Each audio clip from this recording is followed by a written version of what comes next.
Lektion 1. Personalisierte Codierung. Hervorragend. Sie haben den personalisierten Code erwähnt. Gibt es eine Begrenzung für die Anzahl der Artikel, die ich in meinen benutzerdefinierten Code aufnehmen kann? Das ist eine gute Frage. Die Anzahl der Elemente, die Sie in einen personalisierten Code aufnehmen können, kann je nach Plattform oder Dienst, den Sie verwenden, variieren. Ich verstehe. Es ist also keine Einheitslösung. Verschiedene Anbieter können unterschiedliche Grenzwerte oder Funktionen haben.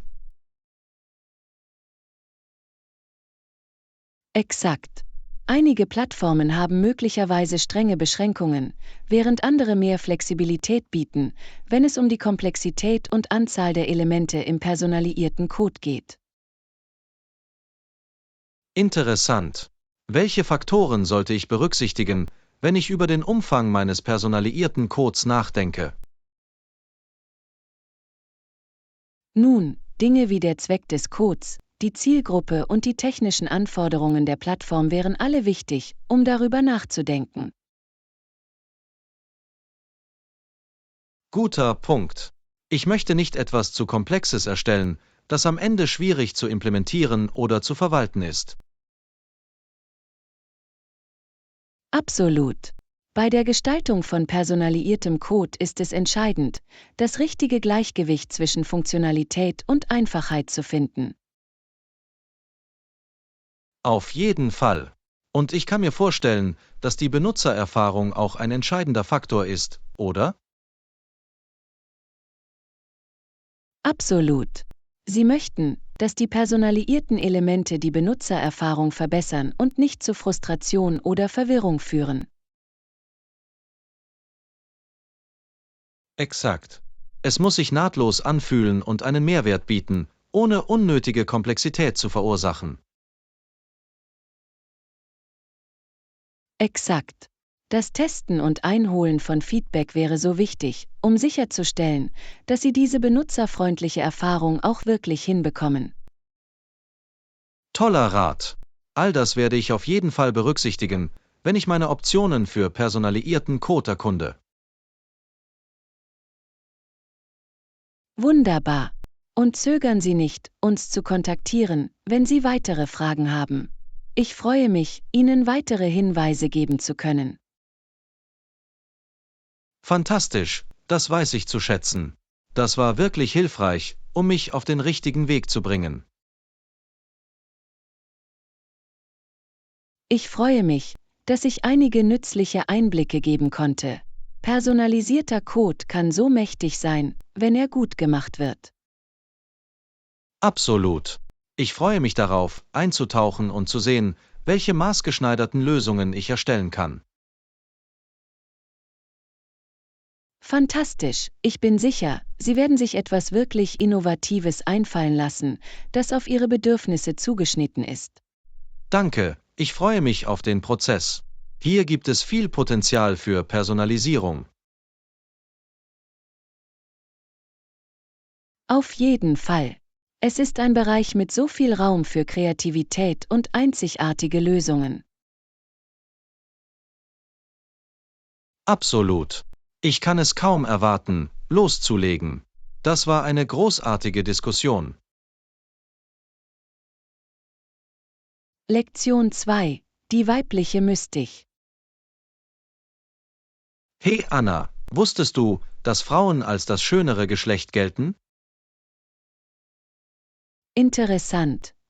John, ich hatte noch nie über diesen Satz nachgedacht. Was hältst du von der Vorstellung, dass Frauen das gerechtere Geschlecht sind? Nun, es ist ein altmodischer Begriff, der darauf hindeutet, dass Frauen zarter oder raffinierter sind als Männer. Ich verstehe. Das scheint etwas veraltet und potenziell problematisch zu sein. Schließlich sind Frauen genauso fähig und stark wie Männer. Du bringst ein gutes Argument vor. Vielleicht ist es besser, darüber nachzudenken, dass Frauen oft eine weiblichere Energie haben. Ich verstehe, was du meinst. Weiblichkeit wird oft mit Eigenschaften wie Anmut, Empathie und Fürsorge in Verbindung gebracht. Exakt. Und ein anderes Wort, das wir anstelle von Frauen verwenden könnten, ist Frauen. Interessant. Frauen haben im Vergleich zu Frauen eine klinischere, wissenschaftliche Konnotation. Ich frage mich, ob das der beste Begriff ist. Sie sprechen ein gutes Argument an. Frauen fühlt sich humanisierender und respektvoller an. Wir sollten auf unsere Sprachwahl achten. Absolut. Die Wörter, die wir verwenden, können viel über unsere Wahrnehmungen und Vorurteile aussagen. Es ist wichtig, rücksichtsvoll zu sein. Du hast recht. Ich weiß es zu schätzen, dass Sie mich drängen, meine Annahmen hier zu überprüfen. Es gibt immer mehr zu lernen. Auf jeden Fall. Diese Art von Gesprächen hilft uns zu wachsen und uns der Nuancen unserer Kommunikation bewusster zu werden. Auf jeden Fall. Ich bin dankbar, dass wir diesen offenen Dialog führen können. Es bringt mich dazu, tiefer über Geschlecht und Sprache nachzudenken. Wunderbar. Ich freue mich, dass wir diese aufschlussreiche Diskussion führen konnten. Es ist so bereichernd, diese Themen gemeinsam zu erforschen. Einverstanden. Es hat mir die Augen geöffnet. Ich weiß es zu schätzen, dass Sie sich die Zeit genommen haben, mit mir darüber zu sprechen. Natürlich freue ich mich immer, in Gespräche einzutauchen, die zum Nachdenken anregen. Es gibt so viel zu entpacken, wenn es um Geschlecht und Sprache geht. Absolut. Es ist ein komplexes und faszinierendes Thema. Ich habe das Gefühl, dass ich heute einige wertvolle neue Perspektiven gewonnen habe. Hervorragend, das höre ich gerne. Diese Art von Diskussionen ist so wichtig für persönliches Wachstum und Verständnis. Dem könnte ich nicht mehr zustimmen. Ich freue mich, dass wir die Gelegenheit hatten, dies gemeinsam zu erkunden. Es war mir eine Freude, mit dir zu chatten. Lektion 3. Ein entdecktes Hobby. Morgen. Ich wollte fragen, was machst du gerne zum Spaß in deiner Freizeit? Nun, ich habe kürzlich ein neues Hobby entdeckt, das mir wirklich Spaß macht. Es ist ziemlich unerwartet, aber ich habe mich wirklich für Vogelbeobachtung interessiert. Vogelbeobachtung? Das ist faszinierend. Ich hätte dich nicht für den Typ der Vogelbeobachter gehalten. Was hat dein Interesse daran geweckt? Alles begann, als ich eines Tages diesen schönen Kardinal vor meinem Fenster bemerkte. Ich war fasziniert von seinem lebendigen Gefieder und beschloss, mehr über die verschiedenen Vogelarten in meiner Gegend zu erfahren. Das ist echt cool. Ich kann mir vorstellen, dass das ein unterhaltsames und lohnendes Hobby wäre. Was gefällt dir daran am meisten? Ich liebe den friedlichen Beobachtungsaspekt und wie ich dadurch in die Natur komme. Außerdem finde ich es intellektuell sehr anregend, zu versuchen, die verschiedenen Vögel, die ich beobachte, zu identifizieren. Das macht absolut Sinn. Es klingt nach einer großartigen Möglichkeit, sich zu entspannen und sich mit der Natur zu verbinden. Vielleicht muss ich es irgendwann selbst ausprobieren. Das solltest du auf jeden Fall. Ich würde mich freuen, sie auf einen meiner Vogelbeobachtungstouren mitzunehmen. Ich kann dir beibringen, wie man den Feldführer und das Fernglas benutzt. Das wäre fantastisch. Ich bin immer offen für neue Hobbys, vor allem solche, die es mir ermöglichen, mehr Zeit im Freien zu verbringen. Wunderbar, ich glaube, du würdest es wirklich genießen. Wer weiß, vielleicht entdecken sie eine neue Leidenschaft, so wie ich es getan habe. Nun, falls du jemals deine Meinung änderst und einen Partner für Vogelbeobachtung willst, bin ich dein Mann. Das hat mit Sicherheit meine Neugier geweckt. Ich freue mich so, das zu hören, John. Ich freue mich darauf, Sie da rauszubringen und Ihnen die Freuden der Vogelbeobachtung zu zeigen. Ebenso. Es war toll, mit dir darüber zu chatten. Ich weiß es zu schätzen, dass du dein neu entdecktes Hobby mit mir teilst. Das Vergnügen liegt ganz bei mir, John. Ich freue mich darauf, dieses Hobby möglicherweise mit Ihnen zu teilen. Es war ein herrliches Gespräch. Absolut. Ich bin dankbar, dass wir die Gelegenheit hatten, uns darüber auszutauschen. Es war eine wunderbar aufschlussreiche Diskussion. Lektion 4. Über das Ambiente sprechen. Nachmittag. Ich wollte dich schon lange um deine Meinung zu etwas bitten. Natürlich. John, was beschäftigt dich? Nun, ich habe viel darüber nachgedacht, wie wichtig das Ambiente ist, wenn es darum geht, ein Erlebnis zu genießen, wie zum Beispiel einkaufen zu gehen oder auswärts essen zu gehen. Das ist ein interessantes Thema. Ich stimme zu, dass das Ambiente wirklich über den Erfolg oder Misserfolg eines Ausflugs entscheiden kann. Welche Aspekte des Ambientes findest du am wichtigsten? Für mich dreht sich alles um die Atmosphäre und die allgemeine Atmosphäre eines Ortes. Dinge wie das Dekor, die Beleuchtung, die Musik und sogar die Art und Weise, wie das Personal mit den Kunden interagiert. Absolut. Diese Elemente tragen definitiv zum allgemeinen Gefühl und zum Genuss eines Erlebnisses bei. Ich finde ein Gefühl von Gemütlichkeit und Komfort besonders wichtig. Auf jeden Fall. Ich bevorzuge ein Geschäft oder Restaurant mit einer warmen, einladenden Atmosphäre, als eines, das sich kalt und steril anfühlt. Ich auch. Und ich liebe es, wenn ein Ort kleine Details hat, die ihn einzigartig und unvergesslich machen, wie zum Beispiel einzigartige Kunstwerke oder unverwechselbare Möbel. Ja, diese persönlichen, durchdachten Details können das Erlebnis wirklich verbessern. Es zeigt, dass die Besitzer Sorgfalt und Rücksichtnahme in die Gestaltung der Umgebung gesteckt haben. Exakt. Es gibt einem das Gefühl, an einem besonderen Ort zu sein, nicht nur in einer gewöhnlichen Einrichtung. Das Ambiente macht aus einer einfachen Transaktion einen angenehmen Anlass. Dem könnte ich nicht mehr zustimmen.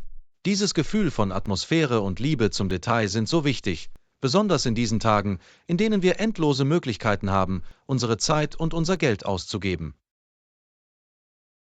Auf jeden Fall. Das Ambiente kann wirklich der X-Faktor sein, der mich von einem Unternehmen einem anderen vorzieht, auch wenn die Kernangebote ähnlich sind. Einverstanden. Ich denke, viele Unternehmen unterschätzen die Macht, ein überzeugendes, unvergessliches Ambiente zu schaffen. Das ist ein echtes Unterscheidungsmerkmal. Absolut. Ich denke, in diesen Bereich sollten mehr Unternehmen investieren, um das allgemeine Kundenerlebnis zu verbessern. Das richtige Ambiente kann wegweisend sein. Ich hätte es selbst nicht besser sagen können. Dies war eine großartige Diskussion über die Bedeutung des Ambientes. Viele Denkanstöße. Ebenso. John, ich freue mich, dass wir uns mit diesem Thema befassen konnten. Es ist eines, das mich sehr begeistert. Viele wertvolle Erkenntnisse wurden geteilt. Ebenso. Ich weiß es zu schätzen, dass Sie sich die Zeit genommen haben, mit mir darüber zu sprechen. Es war ein herrlicher Austausch. Lektion 5. Diskussion von Rezeptänderungen. Morgen. Ich könnte deinen Rat für ein Rezept gebrauchen, das ich gerade ausprobiere. Hallo, John. Ich helfe Ihnen gerne weiter. Wie lautet das Rezept? Es ist für ein Nudelgericht, aber ich denke darüber nach, ein paar Änderungen an den Zutaten vorzunehmen. Interessant. Welche Änderungen haben Sie in Betracht gezogen? Nun, das Rezept sieht Basilikum vor, aber ich dachte daran, stattdessen frische Petersilie zu verwenden. Glaubst du, das würde funktionieren? Petersilie könnte gut als Ersatz funktionieren. Es würde ein anderes Geschmacksprofil ergeben, aber die Pasta trotzdem gut ergänzen. Das habe ich mir auch gedacht. Ich liebe die Helligkeit, die Petersilie verleihen kann. Auf jeden Fall. Und Petersilie ist sehr vielseitig. Sie könnte gut zu den anderen Bestandteilen des Gerichts passen. Exakt. Ich habe auch überlegt, etwas mehr Knoblauch hinzuzufügen. Denkst du, das wäre eine Verbesserung? Oh, extra Knoblauch ist in meinem Buch immer ein Gewinn. Es würde die herzhaften Noten wirklich verstärken. Das habe ich gehofft. Ich bin ein großer Knoblauch-Fan, also neige ich dazu, etwas eigensinnig damit umzugehen. Keine Beschwerden hier. Knoblauch macht meiner Meinung nach alles besser. Solange es nicht überwältigend wirkt, wäre das meiner Meinung nach eine tolle Ergänzung. Gut zu wissen. Ich werde es sicher nicht übertreiben, aber ein schöner, kräftiger Knoblauchgeschmack wäre perfekt. Absolut. Diese beiden Substitutionen, Petersilie statt Basilikum und etwas mehr Knoblauch, könnten das Gericht wirklich aufwerten. Fantastisch, ich freue mich darauf, es auszuprobieren. Danke für den Input. Ich schätze immer Ihre kulinarische Expertise. Ich helfe gerne, John. Rezepte zu modifizieren ist eine Kunst, aber ich denke, diese Änderungen werden wunderbar funktionieren. Lass mich wissen, wie es ausgeht. Das werde ich tun. Ich werde Ihnen auf jeden Fall einen vollständigen Bericht geben, wenn ich ihn ausgedacht habe. Ich weiß es zu schätzen, dass Sie sich die Zeit genommen haben, das mit mir zu besprechen. Natürlich diskutiere ich gerne über Essen und Rezepte. Es ist eines meiner Lieblingsthemen. Ich freue mich darauf zu hören, wie Ihre optimierte Version aussieht. Wunderbar. Ich bin sicher, es wird köstlich sein. In Ordnung, ich fange besser mit der Vorbereitung an. Danke nochmal. Lektion 6. Erkundung der Frühstücksmenüoptionen. Morgen. Ich versuche zu entscheiden, was ich zum Frühstück essen soll. Irgendwelche Empfehlungen? Hallo, John. Nun, heutzutage gibt es so viele leckere Frühstücksoptionen. Worauf hast du Lust? Das ist eine gute Frage. Ich fühle mich ein bisschen unentschlossen. Vielleicht können Sie mir einen Überblick über einige der besseren Menüpunkte geben? Unbedingt.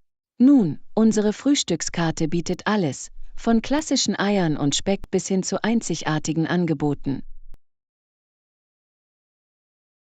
Interessant. Was würdest du für etwas Ungewöhnliches vorschlagen?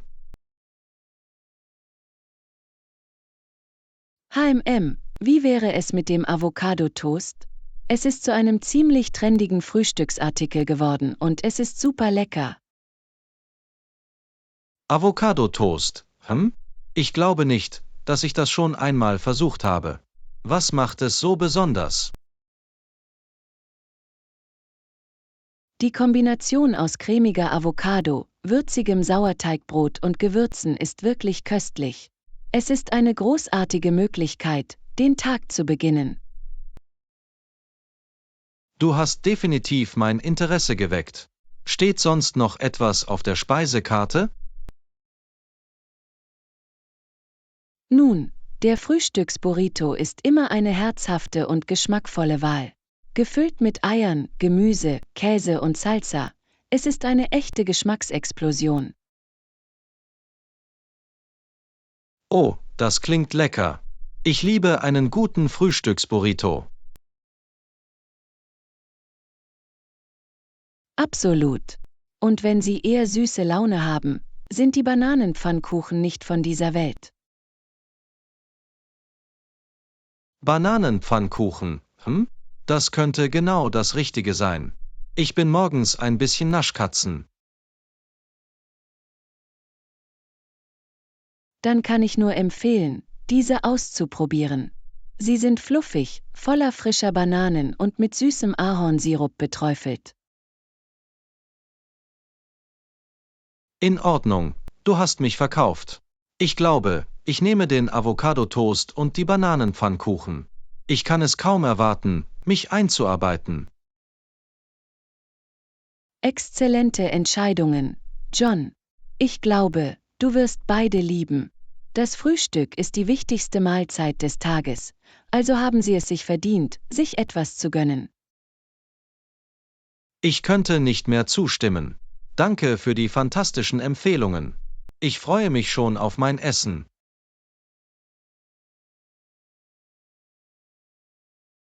Es war mir eine Freude. Genießen Sie Ihr Frühstück und lassen Sie mich wissen, was Sie von Avocado-Toast und Pfannkuchen halten. Das werde ich tun. Ich bin sicher, sie werden köstlich sein. In Ordnung, ich gehe besser da rein, bevor alles weg ist. Bis später. Lektion 7. Koordination eines Nachmittagstreffens. Nachmittag. Ich habe mich gefragt, ob du heute Abend Zeit hast, einen Kaffee oder Tee zu trinken. Hallo, John. Hört sich toll an. Um wie viel Uhr hast du darüber nachgedacht, dich zu treffen? Nun, ich bin flexibel. Wie funktioniert gegen 14 Uhr für dich? 14 Uhr funktioniert perfekt für mich. Treffen wir uns am üblichen Ort in der Innenstadt? Klingt gut für mich. Das Café hat eine so nette, gemütliche Atmosphäre. Ich stimme zu.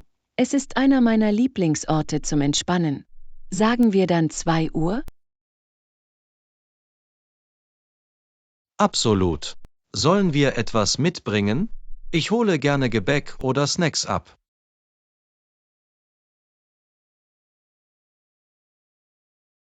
Das ist so nett von dir. Wenn es dir nichts ausmacht, wären ein paar Scones oder Muffins eine nette Begleitung.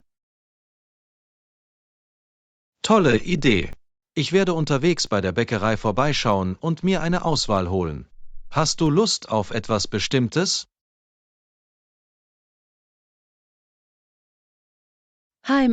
Vielleicht ein paar Blaubeerscones und ein paar Schokoladenmuffins? Das klingt nach dem perfekten Nachmittagsgenuss. Blaubeerscones und Schokoladenmuffins. Verstanden. Ich werde dafür sorgen, dass wir genug davon bekommen, damit wir uns verwöhnen lassen können. Wunderbar. Ich kann es kaum erwarten. Das wird eine schöne Art sein, den Nachmittag zu verbringen. Ich auch nicht. Es wird großartig sein, sich bei Kaffee und Leckereien zu treffen und gute Gespräche zu führen. Auf jeden Fall. Ich habe mich auf unser kleines Treffen gefreut. Wir sehen uns gleich, John. Hört sich gut an. Ich mache mich in Kürze auf den Weg und sehe dich gegen 2 Uhr im Café. Bis dann. Lektion 8. Über das Pendeln am frühen Morgen sprechen. Morgen. Mir ist aufgefallen, dass du heute früher als sonst im Büro angekommen bist. Ah, ja, ich bin heute Morgen etwas früher von zu Hause weggegangen. Ich musste ein paar Besorgungen machen, bevor ich reinkam. Ich verstehe. Um wie viel Uhr bist du am Ende losgefahren?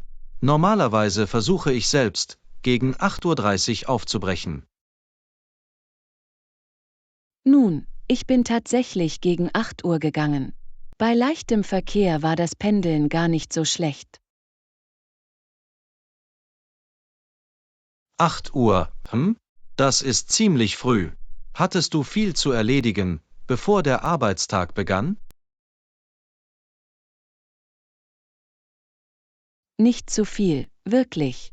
Ich wollte nur bei einigen Aufgaben einen Vorsprung haben und die stärkeren Staus in der Hauptverkehrszeit vermeiden. Ah, das kann ich verstehen. Die Straßen können während der Hauptverkehrszeiten ziemlich verstopft sein. Exakt. Ich finde, wenn ich etwas früher abreise, komme ich entspannter an und bin bereit, den Tag in Angriff zu nehmen. Das ist eine gute Strategie. Ich muss es irgendwann selbst ausprobieren und sehen, ob es einen Unterschied macht. Ich kann es auf jeden Fall empfehlen. Der frühere Start kann sich lohnen, um eine reibungslosere, weniger stressige Fahrt zu haben. Gut zu wissen. Vielleicht experimentiere ich damit, morgen 15 bis 20 Minuten früher abzureisen und zu sehen, wie es läuft. Klingt nach einem Plan. Ich bin gespannt, wie es für dich funktioniert.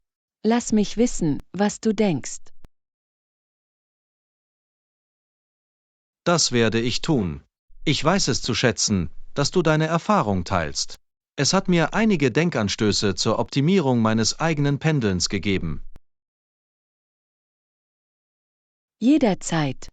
John, ich tausche gerne Tipps und Strategien aus, besonders wenn es darum geht, den Arbeitsalltag reibungsloser zu gestalten. Hervorragend. Gut, ich sollte darauf zurückkommen. Aber ich werde morgen auf jeden Fall berichten, wie die vorzeitige Abreise abläuft. Lektion 9. Besprechung eines Lieferzeitplans. Nachmittag. Haben Sie einen Moment Zeit, um eine bevorstehende Projektabwicklung zu besprechen? Natürlich. John, was beschäftigt dich?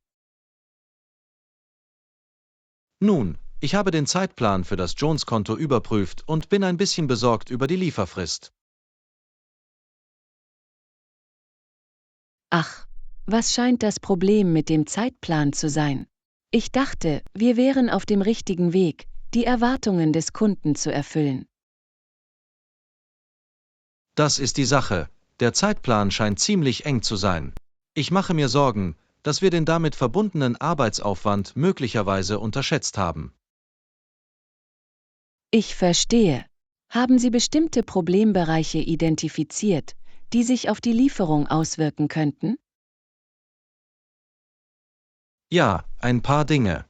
Die Entwurfsphase dauert länger als erwartet, und wir warten immer noch auf einige wichtige Genehmigungen des Kunden.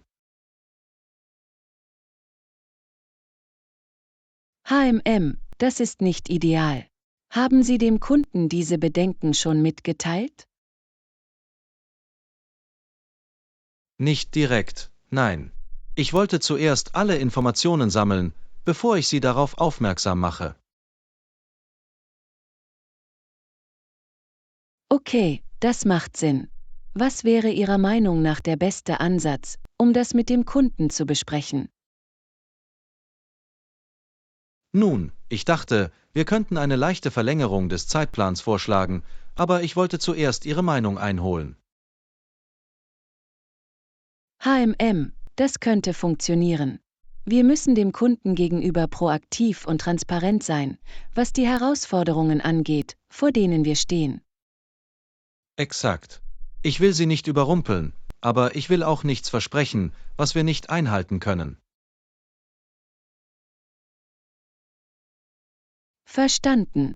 Lassen Sie uns ein Gespräch mit dem Kunden vereinbaren und den Zeitplan durchgehen und die spezifischen Problembereiche skizzieren. Tolle Idee. Ich stelle eine Zusammenfassung zusammen und wir können sie gemeinsam präsentieren. Ihr Feedback wird entscheidend sein. Klingt nach einem Plan. Ich freue mich, daran zu arbeiten und sicherzustellen, dass wir mit dem Kunden realistische Erwartungen setzen. Hervorragend. Ich weiß es zu schätzen, dass Sie sich die Zeit genommen haben, dies mit mir zu besprechen. Es ist hilfreich, Ihre Perspektive zu verstehen. Natürlich, John. Dafür sind Teamkollegen da. Lassen Sie mich wissen, wie ich bei diesem Projekt weiterhelfen kann. Das werde ich tun. Ich werde Sie über das Kundengespräch und die nächsten Schritte auf dem Laufenden halten. Hört sich gut an. Ich bin zuversichtlich, dass wir das durchstehen und ein großartiges Ergebnis für den Kunden erzielen können. Einverstanden. Danke nochmal. Lass uns bald Kontakt aufnehmen. Lektion 10. Erkundung des wirtschaftlichen Potenzials Irlands. Liebe Grüße. Ich habe mich gefragt, ob Sie irgendwelche Gedanken zu Irlands wirtschaftlichen Aussichten haben. Das ist ein interessantes Thema, John. Auf welche Aspekte der irischen Wirtschaft sind Sie neugierig? Nun, ich habe gelesen, dass Irland danach strebt, wieder wohlhabend zu werden, indem es seine Agrar- und Getränkeindustrie nutzt. Ja, das ist eine großartige Beobachtung. Irland blickt auf eine reiche Geschichte der Herstellung hochwertiger landwirtschaftlicher Erzeugnisse und alkoholischer Getränke zurück. Exakt. Soweit ich weiß, hoffen Sie, mehr Ihrer Produkte, wie irisches Bier und Whisky, auf dem europäischen Binnenmarkt verkaufen zu können. Absolut.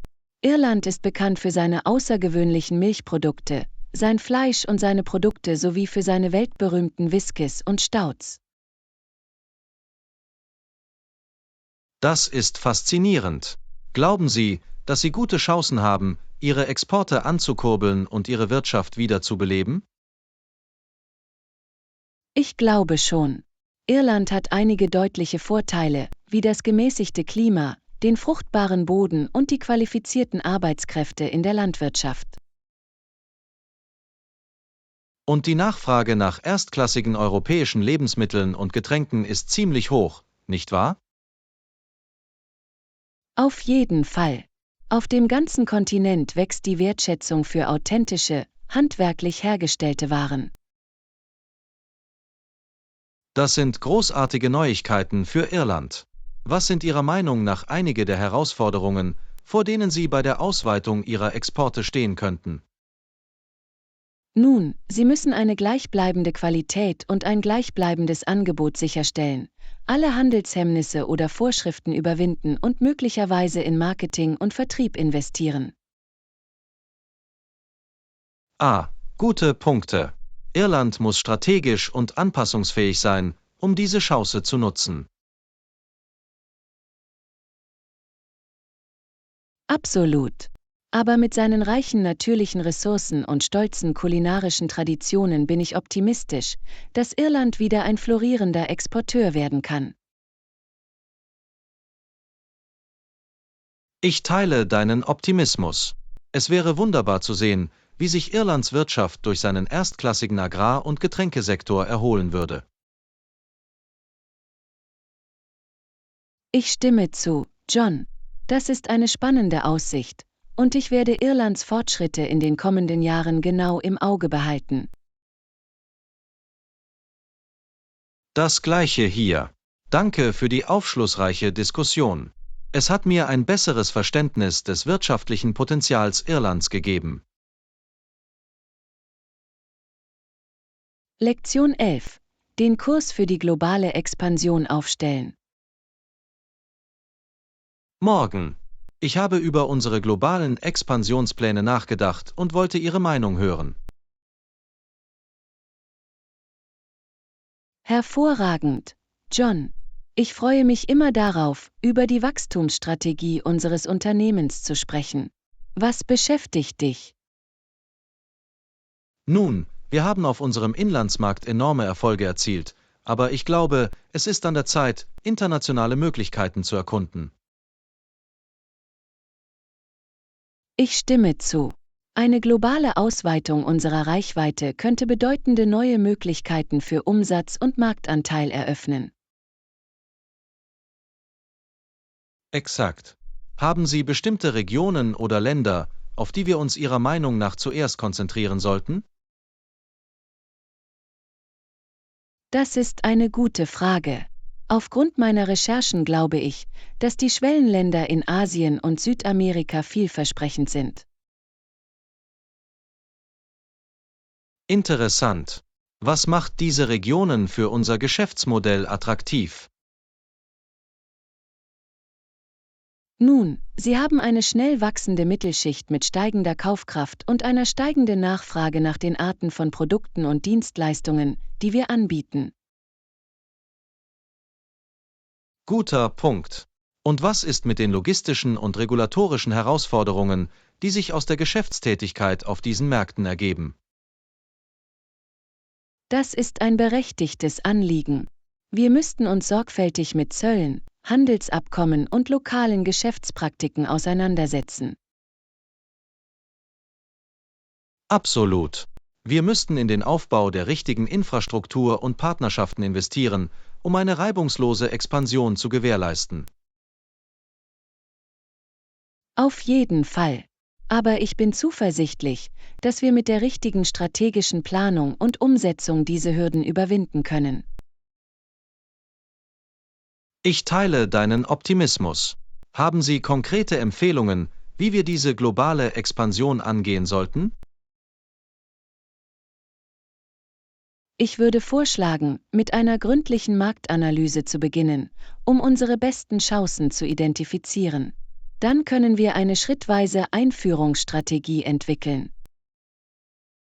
Das klingt nach einem soliden Ansatz. Wir müssen die notwendigen Ressourcen und Talente bereitstellen, um dies zu erreichen. Einverstanden. Das wird ein bedeutendes Unterfangen sein, aber die potenziellen Vorteile für unser Unternehmen sind immens. Ich könnte nicht mehr zustimmen. Ich freue mich darauf, tiefer in das Thema einzutauchen und damit zu beginnen, unseren Kurs zur globalen Vorherrschaft festzulegen. Lektion 12. Die Bedeutung der Etikette. Hey, mir ist aufgefallen, dass heutzutage gute Manieren und Etikette nicht mehr so geschätzt werden wie früher. Was sind deine Gedanken dazu? Das ist eine interessante Beobachtung, John. Ich stimme zu, dass sich die Einstellung der Gesellschaft zur Etikette zu ändern scheint. Exakt. Es fühlt sich fast so an, als ob die Leute denken, dass Etikette nur ein Haufen veralteter Regeln ist, die nicht mehr wirklich wichtig sind. Ich kann diese Perspektive verstehen, aber ich glaube tatsächlich, dass Etikette in unserer modernen, schnelllebigen Welt wichtiger denn je ist. Wirklich? Wie denn? Geht es bei der Etikette nicht nur darum, welche Gabel man benutzt oder wie man eine Teetasse hält? Ganz und gar nicht. Bei der Etikette geht es um viel mehr als nur um Tischmanieren. Es geht darum, andere mit Respekt zu behandeln und ihnen das Gefühl zu geben, geschätzt zu werden. So habe ich nie wirklich darüber nachgedacht. Kannst du mir ein paar Beispiele dafür geben, wie Etikette das bewerkstelligen kann? Sicher. Einfache Dinge wie das Offenhalten der Tür für jemanden oder das Senden eines Dankesschreibens, nachdem sie ein Geschenk erhalten haben, können viel dazu beitragen, dass sich Menschen geschätzt fühlen. Ich verstehe, was du meinst. Und ich schätze, gute Umgangsformen tragen zu einer zivileren und harmonischeren Gesellschaft bei, oder? Genau. Bei der Etikette geht es nicht nur um Regeln. Es geht darum, Empathie und Rücksichtnahme gegenüber anderen zu fördern. Es ist eine Möglichkeit, die Welt ein bisschen besser zu machen. Das ist eine wirklich interessante Perspektive. Ich glaube, ich habe völlig falsch über Etikette nachgedacht.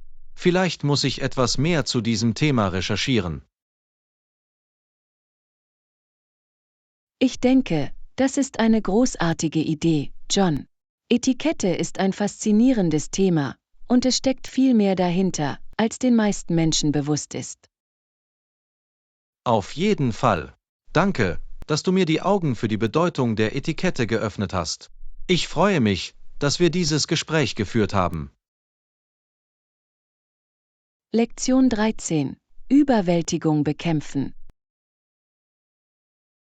Hey, kann ich dich um einen Rat bitten? Ich fühle mich in letzter Zeit etwas überfordert und weiß nicht, wie ich damit umgehen soll. Absolut. John, ich höre gerne zu und sehe, ob ich irgendwelche Vorschläge machen kann, die helfen könnten. Nun, es ist nur so, dass ich so viel um die Ohren habe, sowohl bei der Arbeit als auch in meinem Privatleben, und ich fühle mich langsam, als würde ich ertrinken. Ich verstehe, wie sich das anfühlen kann. Es kann sehr stressig sein, viele Aufgaben und Anforderungen an Ihre Zeit zu haben. Genau. Ich renne einfach ständig von einer Sache zur nächsten, und das fordert langsam seinen Tribut von mir. Okay, lassen Sie uns versuchen, das aufzuschlüsseln und zu sehen, ob wir einen Plan ausarbeiten können, der Ihnen hilft, mehr Kontrolle zu haben. Das wäre toll. Ich bin mir nur nicht sicher, wo ich anfangen soll. Nun, das Erste, was ich vorschlagen würde, ist, einen Schritt zurückzutreten und eine Liste mit all den Dingen zu erstellen, die Sie erledigen müssen. Okay, das macht Sinn. Ich schätze, alles aufzuschreiben könnte mir helfen, es klarer zu sehen. Absolut. Und wenn Sie diese Liste haben, versuchen Sie, die Aufgaben zu priorisieren und sie nacheinander anzugehen. Das ist eine gute Idee. Ich neige dazu, alles auf einmal zu machen, und das überfordert mich wahrscheinlich nur noch mehr. Exakt. Gehen Sie Schritt für Schritt vor und scheuen Sie sich nicht, um Hilfe zu bitten, wenn Sie sie benötigen. Ja, ich muss definitiv besser darin werden, zu delegieren und nicht zu versuchen, alles selbst zu machen. Absolut. Und denk daran, auch auf dich selbst aufzupassen. Stellen Sie sicher, dass Sie Pausen einlegen, ausreichend schlafen und Dinge tun, die Ihnen helfen, neue Energie zu tanken. Du hast recht, ich habe diesen Teil vernachlässigt. Ich weiß es wirklich zu schätzen, dass du dir die Zeit nimmst, das mit mir zu besprechen. Lektion 14. Flexibilität und Fitness. Hey, mir ist aufgefallen, dass du in letzter Zeit richtig fit aussiehst. Was hast du getan, um in Form zu bleiben? Danke, John. Ich habe sogar mehr Yoga in meinen Tagesablauf integriert und fühle mich dadurch viel flexibler.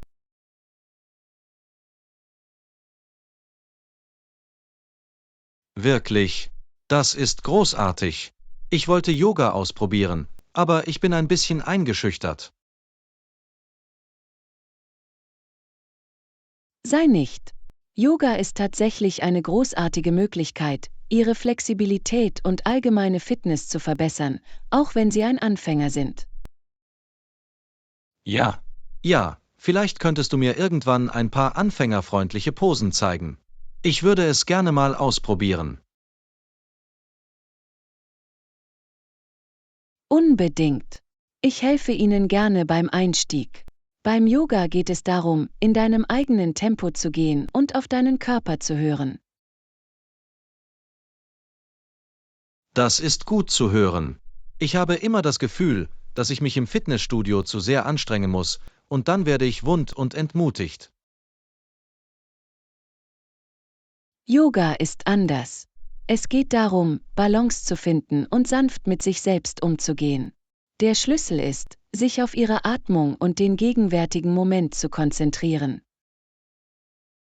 Das klingt wirklich ansprechend. Ich habe das Gefühl, ich könnte etwas mehr Ausgeglichenheit und Achtsamkeit in meinem Leben gebrauchen. Genau.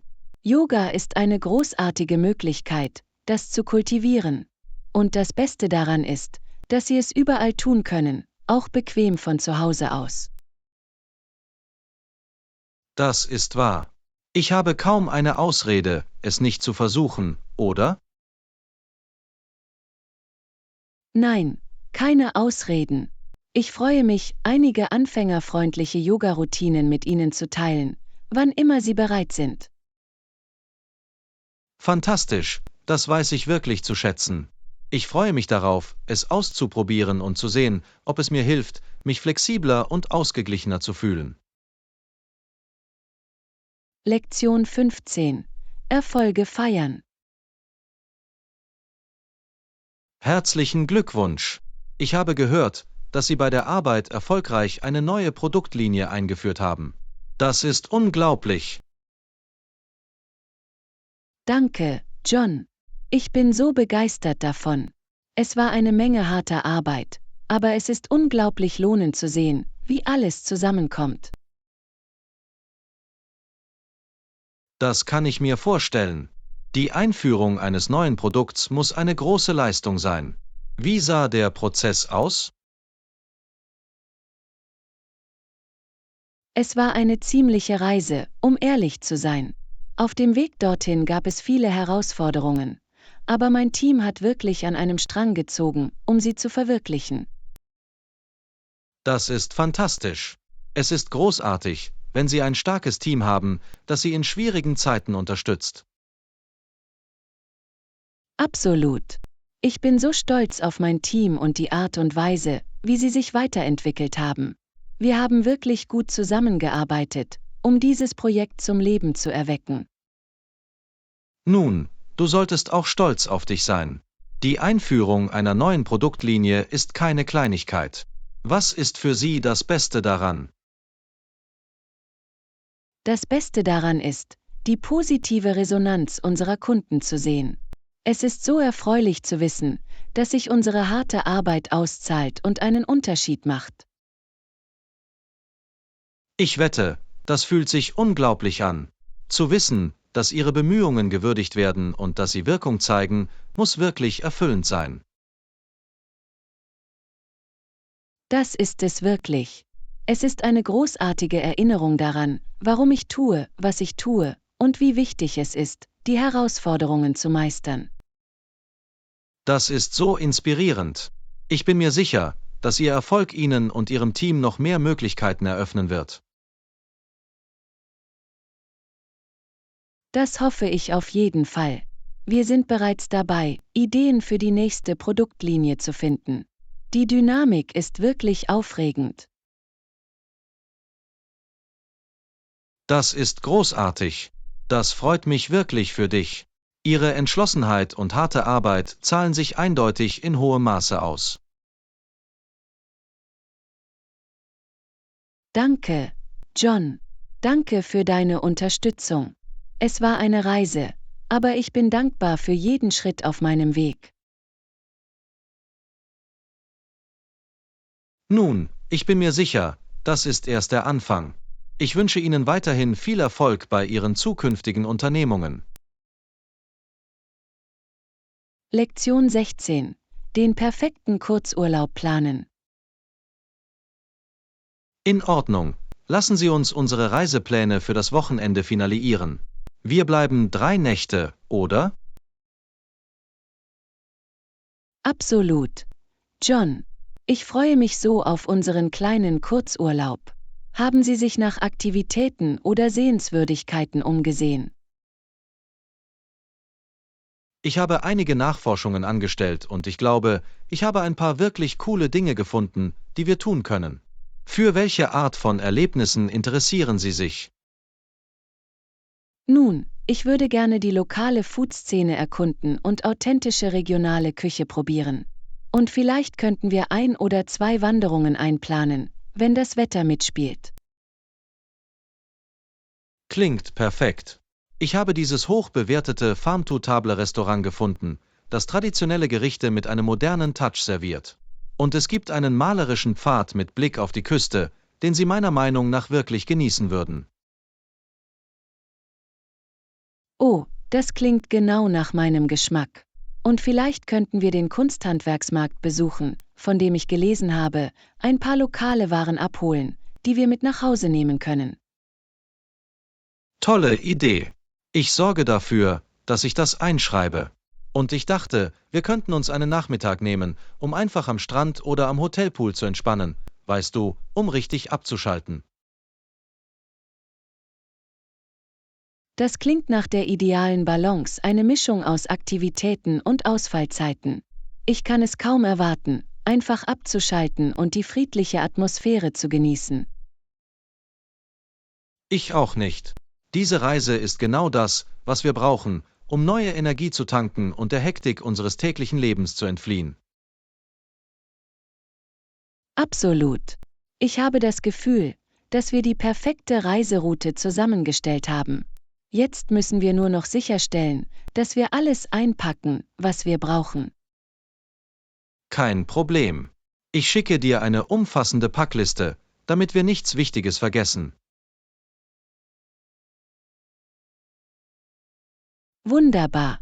Ich weiß es wirklich zu schätzen, dass Sie bei der gesamten Planung die Führung übernommen haben. Es wird so ein wunderbarer Wochenendausflug. Ich mache das gerne. Ich weiß, dass du in letzter Zeit so hart gearbeitet hast, und du verdienst diese kleine Pause. Ich kann es kaum erwarten, mit dir tolle Erinnerungen zu erleben. Lektion 17. Die kunstvolle Debatte.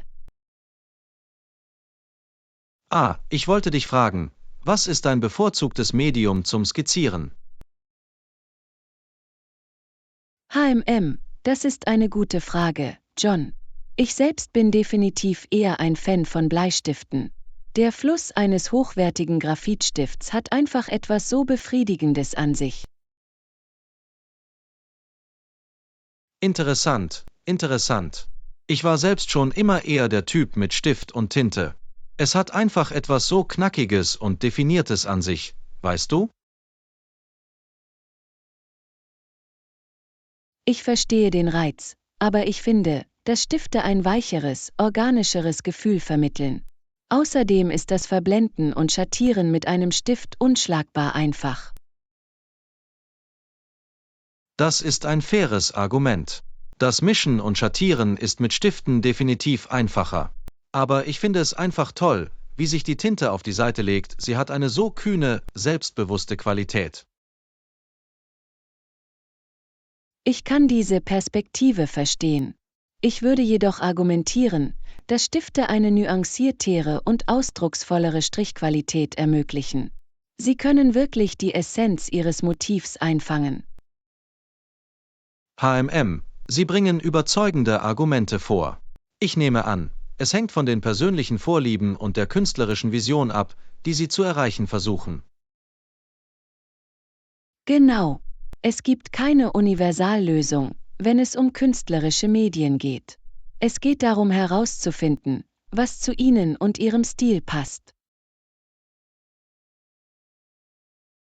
Gut gesagt. Ich schätze, ich muss mich beim Bleistiftskizzieren versuchen und sehen, ob ich mich nicht zur dunklen Seite hinüberziehen lasse. Haha, dunkle Seite? Ich fasse das als Kompliment auf. Und ich gebe Ihnen gerne einige Tipps und Tricks, wenn Sie Stifte ausprobieren möchten. Das würde ich zu schätzen wissen. Ich bin immer offen dafür, meinen künstlerischen Horizont zu erweitern. Wer weiß, vielleicht werde ich ein Konvertit. Wunderbar. Ich freue mich darauf zu sehen, was du dir einfallen lässt. Dies könnte der Beginn einer ganz neuen kreativen Reise für Sie sein. Ich freue mich auf jeden Fall darauf, es zu erkunden. Danke für die Inspiration. Du hast mich definitiv fasziniert von der Bleistiftseite der Dinge.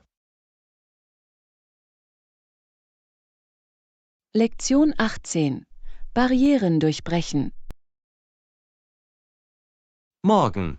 Haben Sie von den bahnbrechenden Errungenschaften von Billie Jean King gehört?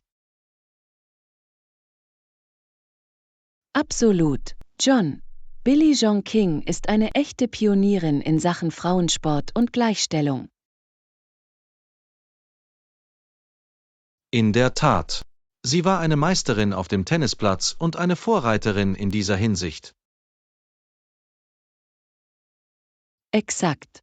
Sie kämpfte unermüdlich für die Gründung der Women's Tennis Association und sorgte für eine faire Bezahlung und Anerkennung von Sportlerinnen.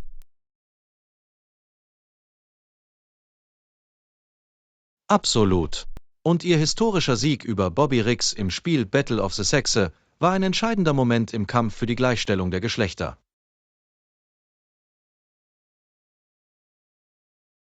Auf jeden Fall. Dieses Spiel zeigte nicht nur ihr unglaubliches Talent, sondern auch ihre unerschütterliche Entschlossenheit, die Fähigkeiten von Sportlerinnen unter Beweis zu stellen. Absolut. Und ihre Fürsprache hörte hier nicht auf. Sie war maßgeblich an der Verabschiedung von Titel 9 beteiligt, dem wegweisenden Gesetz, das darauf abzielte, Chancengleichheit für Frauen in Bildung und Sport zu gewährleisten. Du hast recht, John.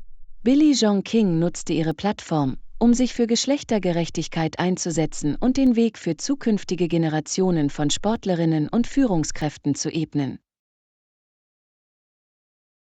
Exakt. Ihr Vermächtnis inspiriert und befähigt weiterhin Frauen und Mädchen auf der ganzen Welt, ihre Träume zu verwirklichen und gläserne Decken zu sprengen.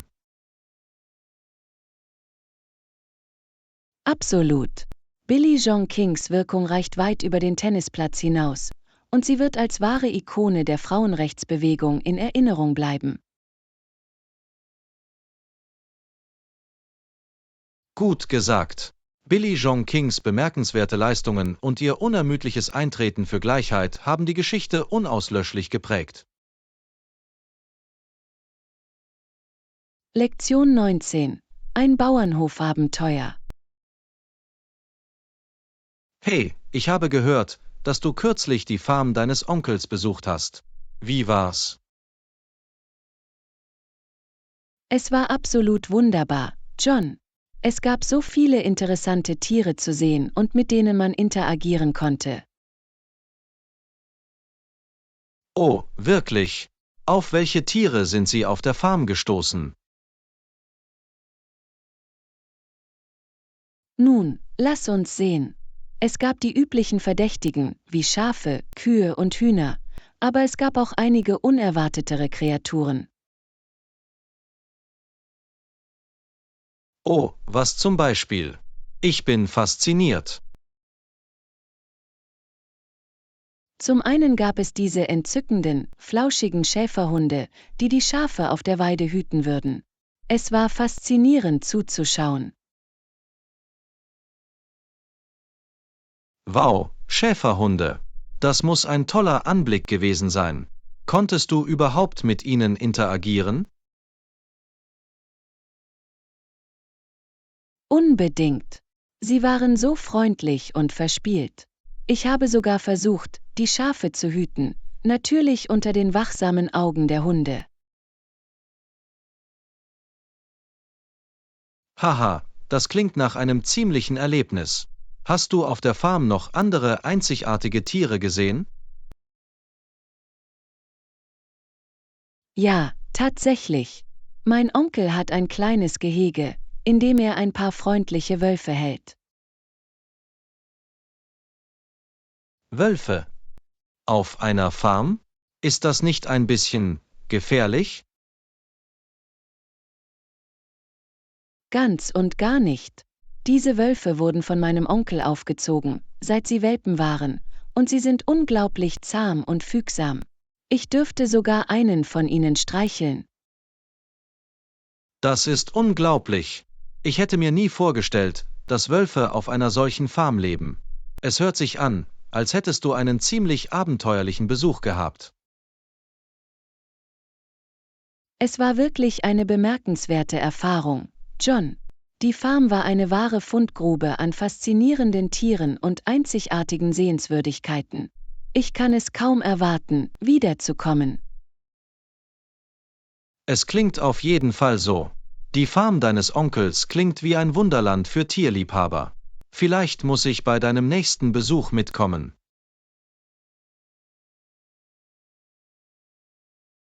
Lektion 20. Ein reichhaltiges Festmahl. Jo, ich habe gehört, dass du kürzlich an einer wirklich coolen Veranstaltung teilgenommen hast. Erzähl mir mehr darüber. Oh, du meinst das traditionelle Fest der amerikanischen Ureinwohner, zu dem ich gegangen bin? Es war eine unglaubliche Erfahrung.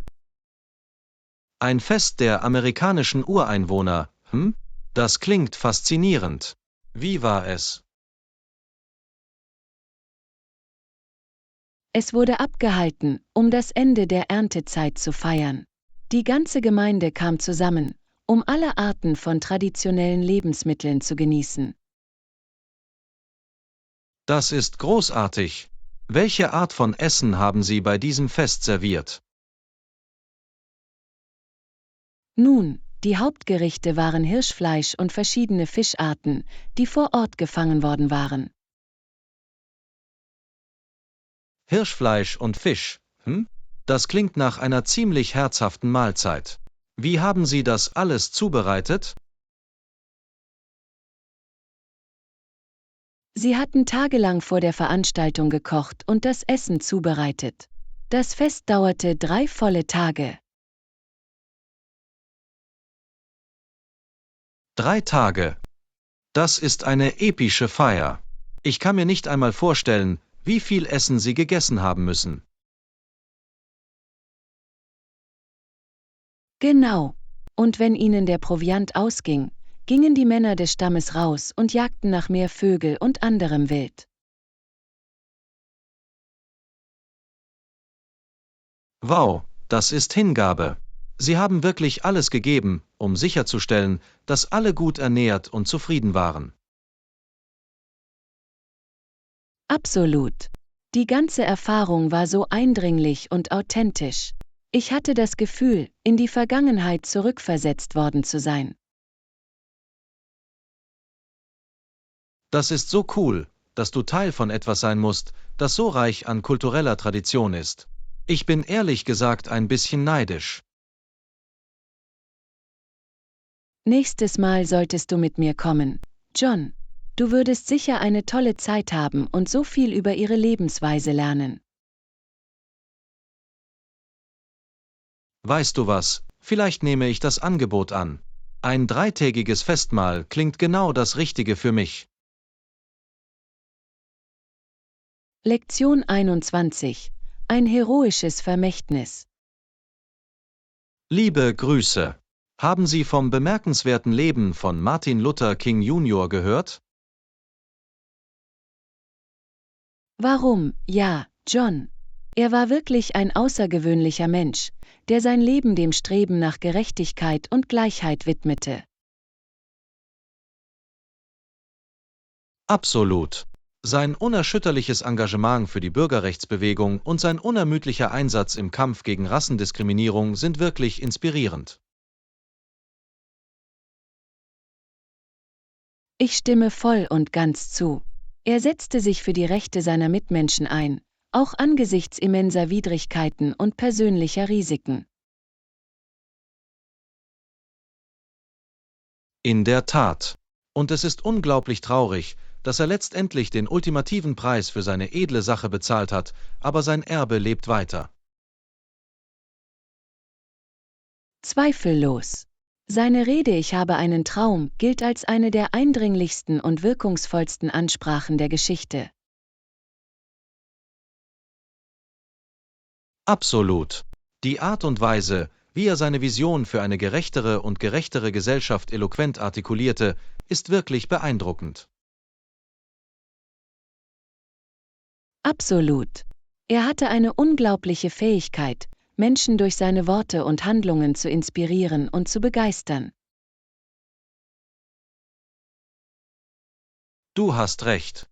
Seine Führung und sein unerschütterliches Engagement für gewaltfreien Widerstand waren entscheidend für die Förderung der Bürgerrechtsbewegung. Absolut. Er war ein echter Vorreiter, und sein Einfluss prägt weiterhin den anhaltenden Kampf für soziale Gerechtigkeit und Gleichheit. Gut gesagt. Martin Luther King Jr., sein Leben und sein Vermächtnis sind ein leuchtendes Beispiel für die Kraft von Mut, Mitgefühl und unerschütterlichem Engagement für eine Sache, die größer ist als sie selbst.